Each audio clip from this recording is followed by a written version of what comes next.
apa sih sebenarnya pemutaran data ini? Tujuannya apa? Kemudian maksudnya apa? Tapi apakah dengan pemutaran data ini akan mungkin terjadi perubahan data? Banyak pertanyaan nih, apakah kemudian nanti sertifikatnya berubah Berubah nih? Nah, gitu ya. Yang pertama, bahwasanya kegiatan pemutakhiran data sertifikat lama ini merupakan langkah bersama untuk meningkatkan kualitas data pertanahan, gitu ya. Sehingga membutuhkan partisipasi aktif dari seluruh elemen masyarakat, para pemegang hak, serta jujur dukungan pemerintah daerah. Halo Sobat ATR BPN, kembali lagi di podcast Kementerian ATR BPN, saya Semi Ardian.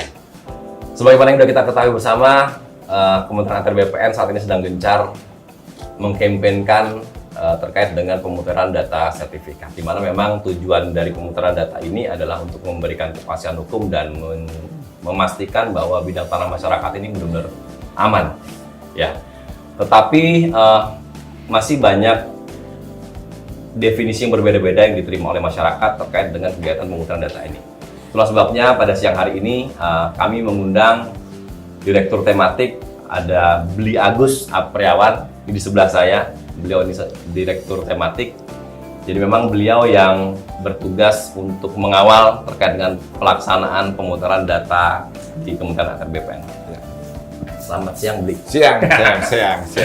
Jadi Bli, saya minta tolong Bli menyampaikan terkait dengan apa sih sebenarnya pemutaran data ini, tujuannya apa, kemudian maksudnya apa. Ya, gitu Bli. Oke, terima kasih ya Sam, undangannya ini luar biasa ya di podcast Kementerian ATR BPN. Jadi memang belakangan ini banyak sekali mungkin pertanyaan-pertanyaan, perbedaan pemahaman gitu ya di masyarakat terkait dengan apa sih kemudian kegiatan pemutakhiran data digital terhadap sertifikat lama gitu ya, Sam ya. Nah, pemutakhiran data terhadap sertifikat lama ini adalah sebenarnya proses gitu ya, proses penyelarasan dan penyesuaian sebenarnya gitu ya, memperbarui atau mendigitalisasi data sertifikat lama. Untuk apa? Agar sesuai dengan kondisi terkini gitu ya. Baik itu dari sisi data fisik gitu, baik itu letak, bentuk, luas dan geometri bidang tanahnya maupun data yuridisnya gitu ya, seperti itu. Nah, kenapa kemudian ini dilakukan oleh kementerian? Ini dilakukan dalam rangka tadi untuk membuat data kita, data pertanahan ini menjadi data yang valid, data yang akurat dan akuntabel sebenarnya dalam sisi pengamanan data digital. Gitu saya, gitu ya. Tapi apakah dengan pemutaran data ini akan mungkin terjadi perubahan data? Secara prinsip tidak, saya. Secara tidak. prinsip tidak ada perubahan data, gitu ya. Karena data-data yang kemudian ada dan dipegang oleh masyarakat, gitu ya. Itu kemudian hanya kita rubah, kita sesuaikan, kita verifikasi data fisik dan data yuridisnya. Tetapi kemudian ada case-case tertentu yang kemudian bisa terjadi perubahan. Misalkan contohnya, yang berubah apa aja nih? Nah, berubah gitu ya. Misalkan data sertifikat yang produk lama, produk dari PP 1061 yang masih bola dunia nih. Di situ tidak ada data gambar spasialnya. Tidak ada data spasialnya. Tidak ada data spasialnya SU-nya. Nah, itu pada saat kemudian dilakukan pemutakhiran oleh masyarakat selaku pemegang hak, nah itu perlu dilakukan mekanisme pengukuran sehingga tidak berubah sebenarnya, tetapi menambahkan yang tadinya hanya data yuridis yang kemudian ada di sertifikat, sekarang ditambahkan dilengkapi dengan data spasialnya atau data gambar bidang tanahnya. Nah, seperti itu. Ya, clear. Nah, kemudian Bli, misalnya saya punya sertifikat lama, kemudian saya sudah datang ke kantor pertanahan untuk melakukan pemutaran data. Ada perubahan bentuk nggak sih antara sertifikat lama saya dengan nanti output dari kegiatan pemutaran data ini? Ya, itu kita lihat ya, karena tadi di awal saya katakan bahwasanya ini adalah penyelarasan penyesuaian.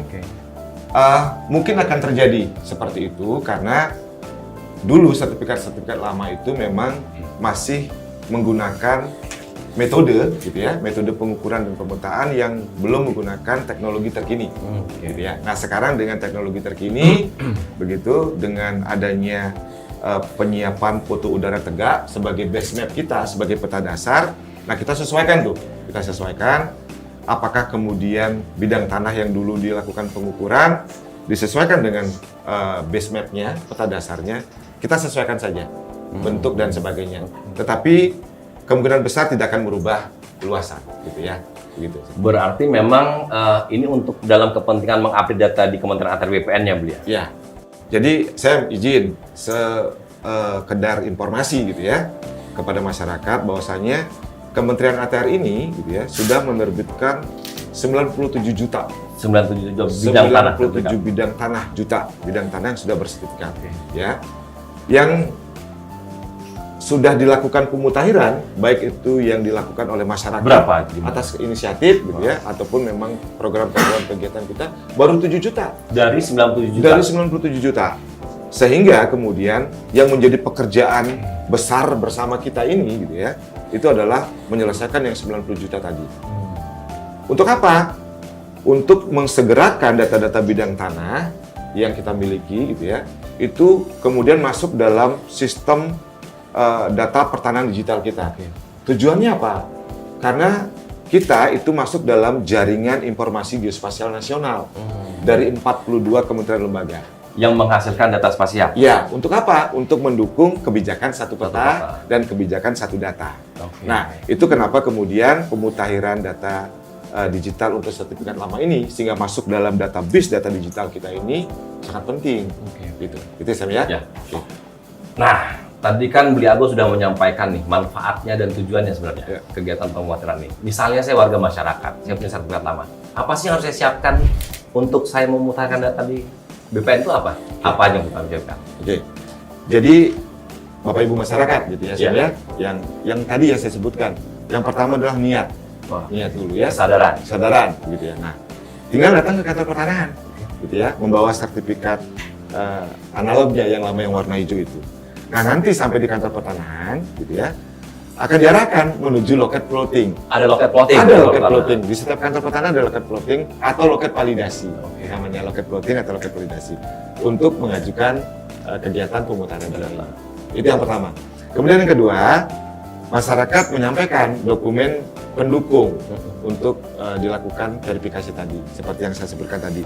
Ada KTP gitu ya, ada foto geotaggingnya gitu ya, dan sebagainya. Nah, kalau misalkan dari hasil plotting yang dilakukan oleh teman-teman petugas kantor pertanahan, ternyata bidang tanahnya belum terpetakan di dalam peta pendaftaran tanah kita yang berbentuk digital, berarti pemetaannya dilakukan berdasarkan data spasial pada surat ukurnya atau pada titik koordinat geotagging tadi, gitu ya. Diketemukan di situ, kita plotting. Nah, apabila nanti hasil plottingnya ternyata sertifikat yang dibawa itu, yang dibawa masyarakat, belum memiliki NIB, nomor identifikasi bidang, kita berikan NIB-nya langsung. Kita berikan NIB-nya langsung. Karena ini nomor unik nih, ya, karena satu bidang hanya memiliki satu NIB. Nah, yang terakhir, apabila ini sudah selesai, validasi data ini selesai, baik data spasial maupun data yuridis, selesai, nanti oleh teman-teman petugas kantor, itu akan diberikan stempel. Iya, di sertifikat lama, gitu ya, di stempel, dicap, gitu ya, di SU dan buku tanahnya sebagai bukti bahwasanya telah disesuaikan data antara data analog yang dibawa dengan data digital. Gitu. Atau dengan kata lain ini sudah dimutakhirkan gitu. Sudah dimutakhirkan. Kalau sudah distempel berarti sudah dimutakhirkan. Gitu. Nah, terus saya bisa tahu bahwa bidang tanah saya sudah terplotting atau belum gimana? Caranya. Kita sudah menyiapkan sebenarnya kanal-kanal portal untuk publikasi, gitu ya. Karena kalau kita bicara tentang penyelenggaraan informasi geospasial tematik, ada unit penyebar luasan di situ, gitu ya, melalui publikasi. Masyarakat bisa mengaksesnya. Di mana? Melalui aplikasi Sentuh Tanahku. Aplikasi Sentuh Tanahku. Bisa di-download? Bisa, gitu ya. Kemudian bisa melakukan atau dicek di geoportalbumi.atr.go.id, atrbpn.go.id, ya. Tinggal dicek, gitu ya di situ. Itu gratis kok. Semua bisa, masyarakat semua bisa melakukan unduh dari aplikasi itu, kemudian melakukan melihat apa sih isi dari aplikasi itu. Dan yang paling penting, Sam, di aplikasi Sentuh Tanahku dalam rangka mendukung kegiatan sertifikat elektronik, di situ sudah disiapkan sebenarnya berangkas elektronik. Jadi masyarakat nggak perlu lagi, gitu ya, megang-megang sertifikat analog ini. Kalau sudah dimutakhirkan dan menjadi sertifikat elektronik, nggak butuh lagi lemari penyimpanan sebenarnya. Karena di aplikasi Sentuh Tanahku sudah disiapkan berangkas elektronik. Jadi semua ada di berangkas elektronik. Lebih aman. Penyimpanan lebih aman. Semua lebih aman. Gitu, Sam. Oke. Luar biasa. Nah, gitu ya Sam. Jadi nanti setelah masyarakat datang ke kantor untuk melakukan pemutahiran, artinya menyesuaikan dan memutakhirkan datanya, banyak pertanyaan nih, apakah kemudian nanti sertifikatnya berubah Berubah nih? Nah, gitu ya. Nah, tidak, gitu ya. Kecuali masyarakat menginginkan pada saat itu dilakukan proses alih media. Namanya alih media, mengalih mediakan dari sertifikat analog itu menjadi sertifikat elektronik. Ini suatu proses yang berbeda. Proses berbeda. Gitu Antara pemutakhiran data dengan alih media itu beda. Beda ya. Atau kemudian nantinya sama, kalau misalkan masyarakat datang ke kantor untuk melakukan permohonan pelayanan atau menggunakan layanan kita, prosesnya dimutakhirkan dulu, nanti kemudian dialih mediakan, kemudian proses dari pelayanan yang diinginkan, nanti ujungnya terbit sertifikat elektronik gitu. Tapi sebenarnya kalau udah elektronik lebih manfaatnya lebih banyak loh buat masyarakat. Sangat gitu ya. Seperti yang saya sampaikan tadi, gitu ya. Bahwasannya lebih aman, kemudian cara mendeteksinya itu lebih fleksibel, bisa di mana saja gitu ya. Dan keamanan dari dokumen itu juga tidak akan khawatir nanti kena bencana, kena banjir, dicuri orang, hilang dan sebagainya karena sudah tersimpan dalam berangkas elektronik. Karena memang kan Kementerian ATR BPN sedang mengembangkan menambah jumlah layanan yang bisa dilakukan secara elektronik ya, Iya. yang tidak perlu masyarakat datang ke kantor pertanahan. Iya. Jadi harusnya ya sekalian prosesnya, jadi nggak ada ruginya karena akan banyak manfaatnya kalau udah jadi sangat banyak, benar saya gitu ya. Jadi harapannya adalah masyarakat bisa memahami bahwasanya itu prosesnya sekaligus sampai diterbit sertifikat elektronik. Itu akan lebih baik, gitu ya. Oke, ini Beli. Yang jadi pertanyaan saya, tadi Beli sampaikan total bidang tanah bersertifikat ada 97 juta. Ya. Sedangkan yang sudah termutakhirkan itu baru 7 juta. Ya. Apa sih usaha dari kementerian untuk mau lebih memasifkan ini sehingga proses ini bisa lebih cepat? Oke. PR-nya 90 juta loh ini. Iya, Ya. benar. Gimana caranya, Beli? Oke. Jadi seperti yang saya katakan, ini bukan pekerjaan sendiri gitu ya, tapi ini adalah pekerjaan bersama. Baik itu dari pemerintah daerah, elemen masyarakat. Berarti tetap harus berkoordinasi harus ya. berkoordinasi. Yang penting adalah bagaimana kementerian kita mensosialisasikan sebenarnya bahwasannya ini menjadi penting gitu ya. Nah, yang kedua, kita sebenarnya banyak sekali kegiatan-kegiatan sudah dilakukan kementerian gitu ya. Nah, ada kegiatan yang dari dulu sebenarnya dilakukan yaitu kegiatan PTSL terintegrasi. Pendaftaran tanah sistematis lengkap terintegrasi. Nah, kenapa terintegrasi? Ya ini salah satunya ya, menyampaikan kepada masyarakat sertifikat-sertifikat yang belum dimutakhirkan pada saat kegiatan PTSL terintegrasi ini kemudian dilakukan pemutahiran langsung. Jadi PTSL terintegrasi ini adalah mendaftarkan bidang-bidang tanah yang belum bersertifikat langsung menjadi sertifikat yang sudah baru sesuai dengan sistem digital, juga mengakomodir atau mengakuisisi bidang-bidang tanah yang teridentifikasi produk sertifikat lama yang belum termutakhirkan. Itu yang pertama gitu ya. Kemudian yang kedua, bisa dilakukan. Artinya banyak juga teman-teman di kantor pertanahan yang sudah melakukan sosialisasi masif nih. Nah, masyarakat berinisiatif untuk datang ke kantor pertanahan untuk melakukan pemutakhiran gitu ya, dengan syarat yang tadi disebutkan. Nah, yang ketiga, ini baru sekali saya, ya. Mudah-mudahan ini nanti ke depannya bisa dilakukan terus, ya, inisiasi Pak Menteri, gitu ya. Bahwasannya bagaimana kita melibatkan adik-adik mahasiswa nih. Nah, kita sedang lakukan nih di Yogyakarta dan di Jawa Tengah ya. Itu ada kegiatan kuliah kerja nyata pertanahan terkait dengan tata laksana pertanahannya, gitu ya. Itu adalah mahasiswa STPN, Sekolah Tinggi Pertanahan. Nah, ini ada adik mahasiswa ini yang kemudian membantu kita, tentunya mereka tidak sendiri, dibantu atau didampingin oleh teman-teman di kantor pertanahan, gitu ya, dan juga oleh masyarakat, baik itu di perangkat desa, masyarakatnya sendiri. Jadi ini kegiatan KKN ini adalah kegiatan kolaboratif sebenarnya, ya, dari adik mahasiswa, kemudian petugas kantor pertanahan juga dan elemen masyarakat.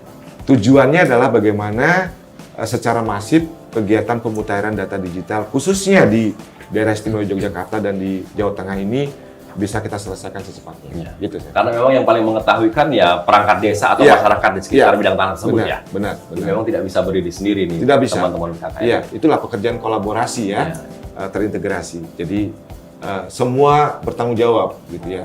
Jadi adik-adik mahasiswa juga tidak sendirian. Oke. Gitu. Jadi ini kita coba, semoga apa yang dilakukan inisiasi dari pimpinan dari Pak Menteri ini berdampak luar biasa terhadap pemutahiran data ini. Jadi teman-teman taruna-taruni itu ada base camp di dekat perumahan warga. Langsung di desa. Langsung di desa. Oke. Jadi masyarakat nggak perlu jauh kantor pertanahan.